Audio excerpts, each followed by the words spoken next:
When Jake Morrison finally found the abandoned field in Gainesville, Florida, following the coordinates whispered by his fallen combat partner, he realized that his bare hands would never be enough for what he needed to do. The 47-year-old veteran had been carrying a secret for 3 years, something Tommy Rodriguez had shared in his final moments at the military hospital. The exact location of something that would change everything we know about our own existence. Today, on that October morning, Jake walked across the uneven terrain, feeling beneath his feet a depression in the soil that matched perfectly with the descriptions Tommy had murmured with his dying breath. The empty field was exactly where it was supposed to be, surrounded by dense vegetation and forgotten by the world for decades. But the area he needed to dig up was far larger than he had anticipated. As he contemplated the immensity of the task ahead, Jake understood he would need something far more powerful than an ordinary shovel to unearth the ancient secret buried in that cursed place. Tommy's last words echoed in his mind as Jake carefully examined the perimeter of the depression in the earth. My grandfather saw them bury something massive there in the 40s, something the military wanted to hide from the world forever. Beats, the battle brother, had gripped his hand with desperate strength in those final moments, pleading for Jake to uncover the truth his family had kept for 3 generations. Now, walking atop the ground that concealed this mystery, Jake could feel that something really was buried there. A different solidity beneath his boots, as if the very soil was resting atop a colossal structure. The vegetation grew strangely over the depression, forming unnatural patterns, and small bone fragments glinted occasionally among the dead leaves. It was as if the earth itself were trying to reveal pieces of a secret it had held for far too long. With calloused hands, Jake began digging manually in specific spots, discovering that the soil was surprisingly soft for something that should have been compacted for decades. Each handful of earth revealed more fragments, not ordinary rocks or minerals, but structures that seemed to have been preserved by some inexplicable force.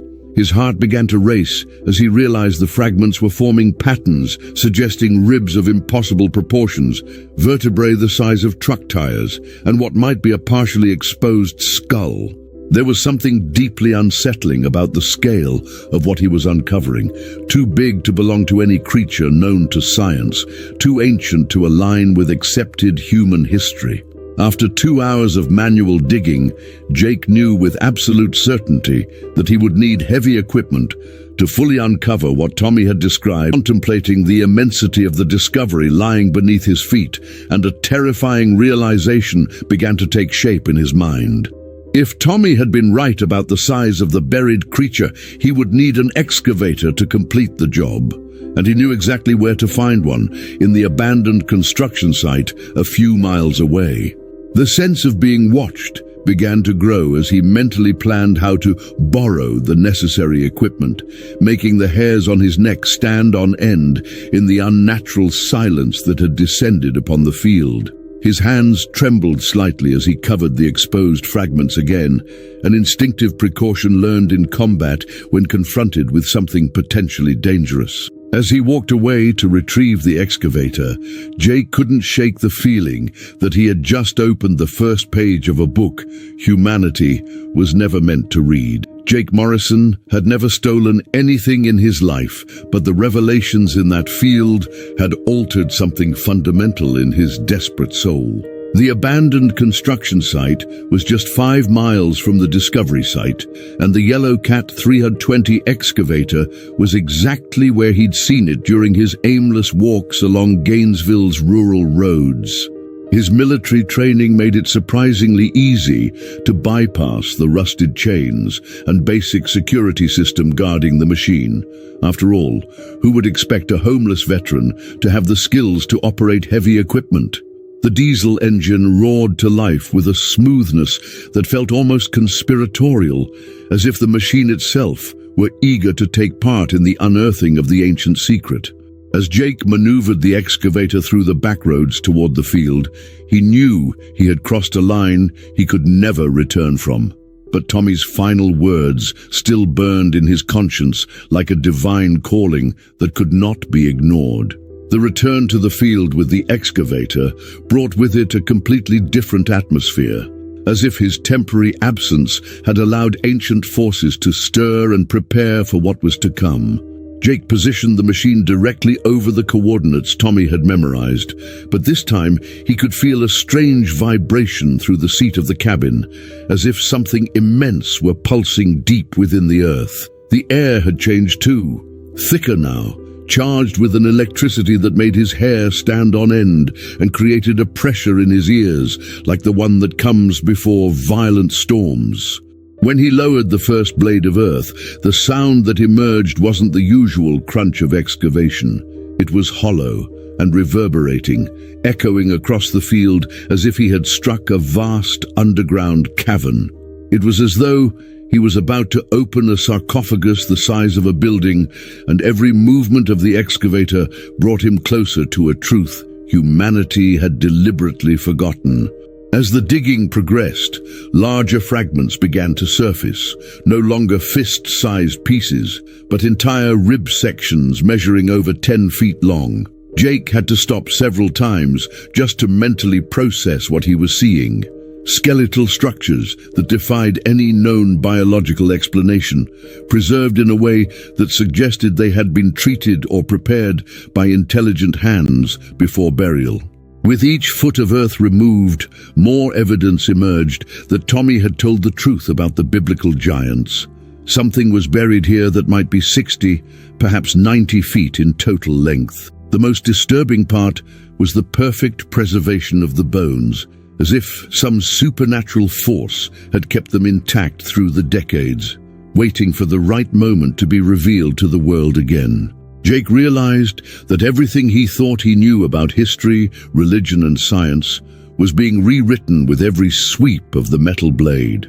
As the sun began to set, painting the sky in shades of orange and crimson, as if the cosmos itself were reacting to the desecration of that ancient tomb, Jake finally uncovered something that made his blood freeze in his veins. Partially exposed in the pit he had carved, a skull the size of a compact car emerged from the dark earth, its empty socket staring back at him with an intelligence that felt ancient and terrible.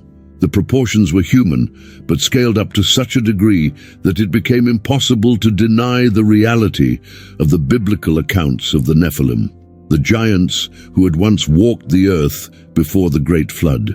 Jake shut off the excavator with trembling hands, the sudden silence filled only by the sound of his own ragged breathing and the wind that had begun to sweep through the trees with an intensity that felt supernatural. As he contemplated the discovery that would forever alter his understanding of reality, Jake realized he was no longer alone in the field. Dark silhouettes had begun to form on the edges of his vision, watching him with a patience that suggested they had been waiting for this moment for a very, very long time. The silhouettes Jake had glimpsed at the edge of his vision vanished the moment he tried to look at them directly, but the sensation of being watched by multiple unseen eyes only intensified as night fell. The veteran stepped down from the excavator's cabin with cautious movements, every survival instinct honed in combat, screaming that he was now in extremely dangerous territory. The massive skull, partially unearthed from the soil, seemed to pulse with a life of its own. Under the orange light of sunset, its empty eye sockets casting shadows that moved independently of the light source. Jake approached the edge of the excavation with a mixture of reverence and terror, realizing the dimensions of the skeleton suggested a creature that could have stood between 80 and 100 feet tall when it was alive. As he examined the exposed bones, a terrifying thought began to take shape in his mind.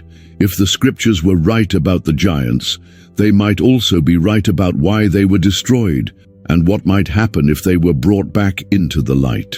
Night fell over the field like a heavy curtain, but Jake couldn't bring himself to leave. He was hypnotized by the magnitude of his discovery and terrified by the implications of what he had unearthed. He turned on his phone's flashlight, casting dancing shadows over the ancestral bones, which seemed to respond to the light with a disturbing, faint luminescence of their own. As he examined the exposed skull more closely, Jake noticed markings carved into the bone, symbols that didn't belong to any known alphabet, yet somehow felt familiar, as if engraved in humanity's genetic memory. The carvings were deep and precise, clearly made by advanced tools or by something even more unexplainable, and they formed patterns that hurt the eyes when stared at directly. Each partially deciphered symbol brought with it a growing sense of nausea and a whisper he couldn't quite hear, as if the bones themselves were trying to communicate across millennia of forced silence. Jake realized he wouldn't be able to keep this discovery a secret for long. Something of this magnitude would eventually draw attention, especially with a stolen excavator parked beside an unauthorized dig site. More disturbing still was the fact that the mysterious silhouettes seemed to be multiplying as the night wore on, always remaining just beyond the reach of his vision, but definitely closing in with predatory patience. His military training whispered that he was being surrounded by forces that understood this terrain far better than he did, and that his only advantage, the element of surprise, had likely been lost the moment he began digging. The temperature had dropped drastically since sunset, but the cold Jake felt in his bones seemed to come from something much deeper than Florida's night air. It was as if the presence of the unearthed creature itself was draining the life heat from the surrounding air, creating a supernatural cold zone that spread slowly outward from the center of the excavation. Just as Jake finally decided he needed to get out before whatever was watching him chose to fully reveal itself, a final discovery made him fatally hesitate.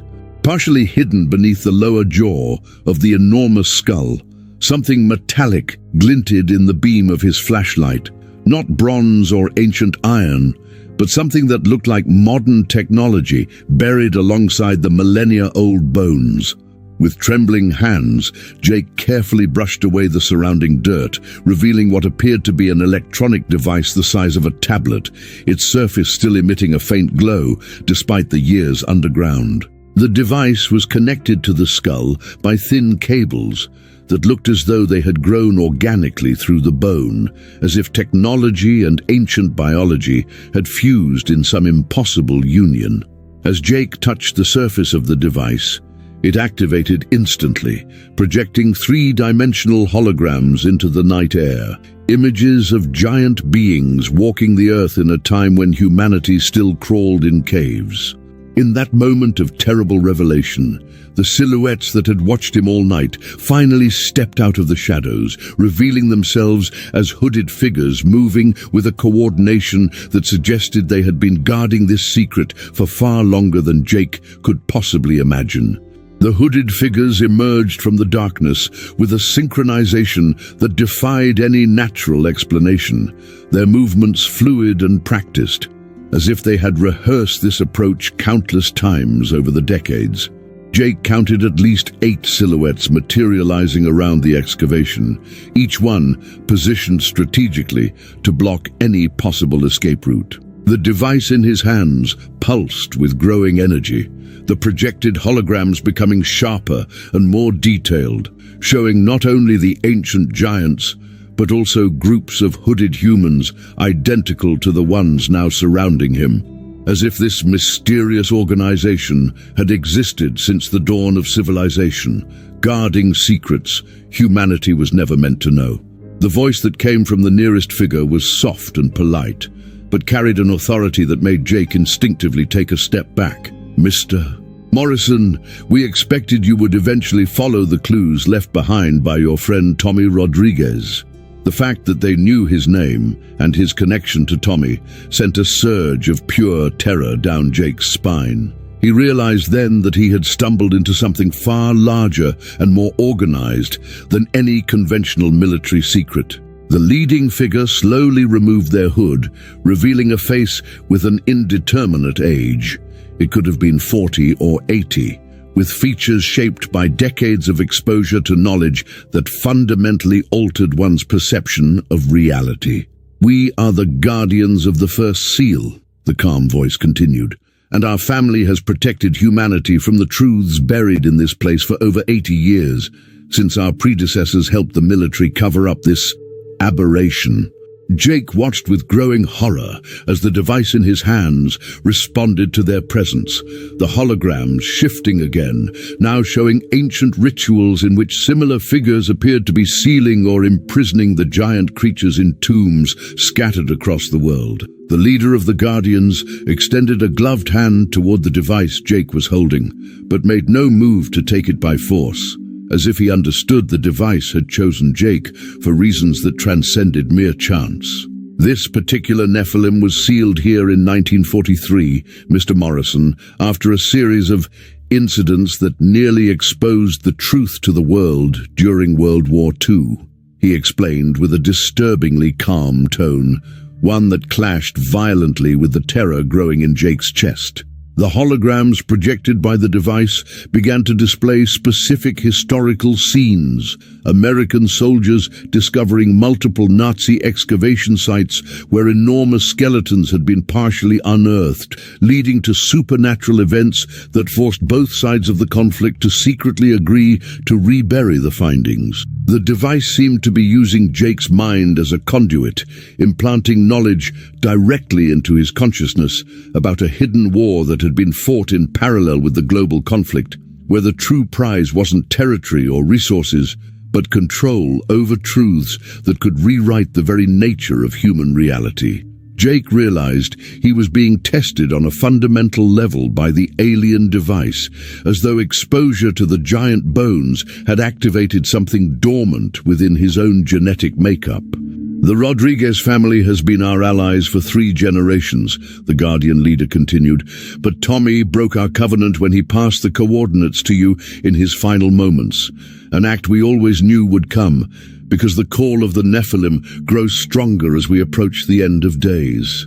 Oh, the words echoed through the night field with a prophetic weight that made Jake realize he had been pulled into the center of a conspiracy far beyond his comprehension, one involving biblical prophecies, advanced technology of unknown origin, and a secret organization that had seemingly devoted their lives to keeping humanity ignorant of its true history. Even more terrifying was the realization that the device had begun to show not only the past, but also visions of the future. Images of other sites being excavated simultaneously around the globe appeared, as if his discovery had triggered a global awakening of forces that had remained dormant for millennia. The device in his hands began to pulse with increasing intensity, seemingly synchronized with Jake's heartbeat, as if it were establishing a direct biological connection with his nervous system. The Guardians surrounding him shifted into more defensive stances as they noticed the device reacting differently to Jake than to anyone else they had encountered in 8 decades of vigil. "This is unprecedented," murmured the leader, his previously calm demeanor finally cracking to reveal genuine concern. The device has never responded this way to any of the others who've come across Nephilim fragments over the years. Jake felt waves of information being downloaded directly into his consciousness, not just images, but complete knowledge of pre-flood civilizations, of lost technologies that merged advanced science with supernatural forces, and of the terrible truth behind why the giants had been deliberately erased from official historical records. The most disturbing part was learning that the Nephilim weren't just massive in size. They possessed capabilities that defied natural laws, including the ability to communicate through time and space using these very devices.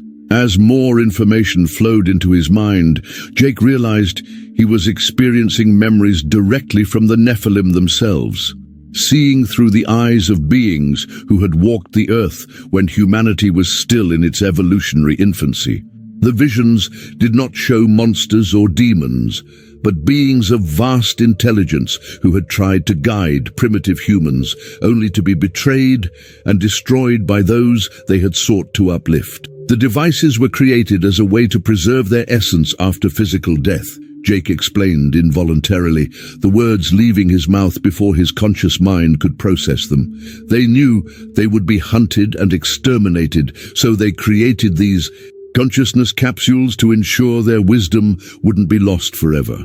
The Guardians exchanged alarmed glances as they realized Jake was accessing information their organization had spent decades trying to decipher, suggesting his connection to the device was far deeper and far more dangerous than anything they had ever encountered before. The leader of the Guardians took a decisive step toward Jake, pulling what looked like an energy weapon from beneath his robes.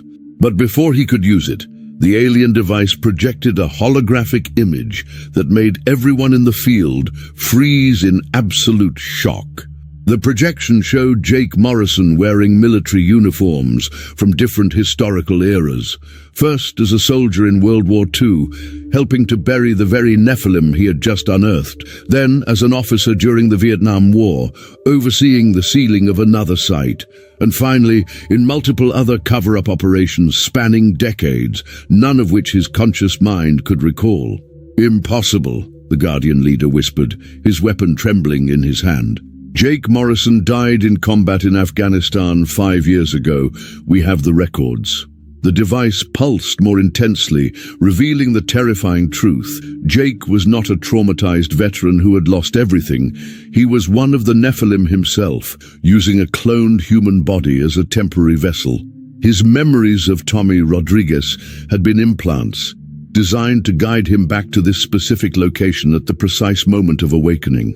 The revelation struck Jake like lightning, causing decades of false memories to collapse as his true identity surfaced from the depths of suppressed consciousness. He was not Jake Morrison. He was Azrael, one of the last surviving Nephilim, forced to hide in human form after the Great Purge of 1943, waiting for the prophesied moment when the seals would begin to break and his kind could reclaim their role as Earth's true guardians. "The Guardians are not protectors of humanity," Jake Azrael said, his voice now layered with impossible harmonics that made the air itself vibrate. "You are the real oppressors, keeping my people imprisoned while humanity slowly destroys the planet we were meant to protect."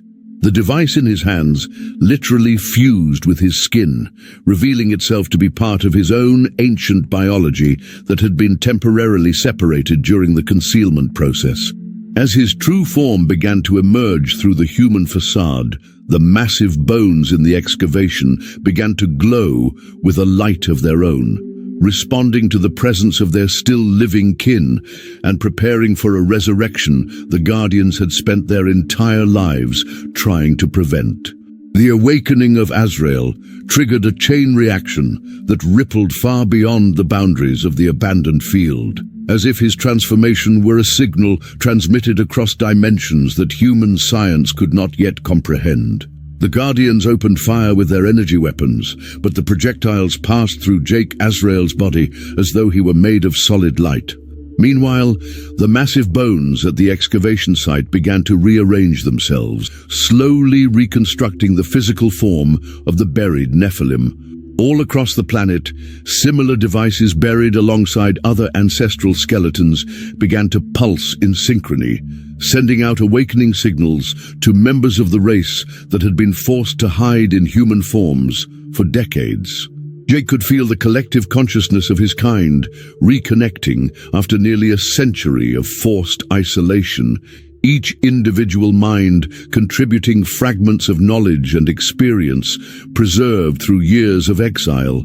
Azrael's physical form continued to expand, rapidly reaching its ancestral height of 92 feet, while the Guardians retreated in absolute terror, fully realizing they had failed in their mission to keep the seals intact. Through his expanded consciousness, Jake Azrael perceived other Nephilim around the world, emerging from their false human identities, an archaeology professor in Oxford, an engineer in Tokyo, a preacher in Atlanta, all awakening simultaneously as the hidden devices re-established the neural network severed during the Great Cover-Up. "You forced us to live as refugees on our own planet," Azrael declared, his voice echoing through multiple dimensions at once. But now that the time of prophecy has arrived, we shall reclaim our role as the guardians of creation. The ground around the excavation instantly began to bloom, long dead plants returning to life under the influence of Nephilim presence, demonstrating the regenerative capabilities their kind had once used to maintain the planet's ecological balance before being betrayed by primitive humanity. The Guardian leader activated a communications device in desperation, shouting emergency codes as he watched a lifetime mission collapse before his eyes. "All the seals are breaking simultaneously," he reported with a trembling voice. "Genesis protocol has failed.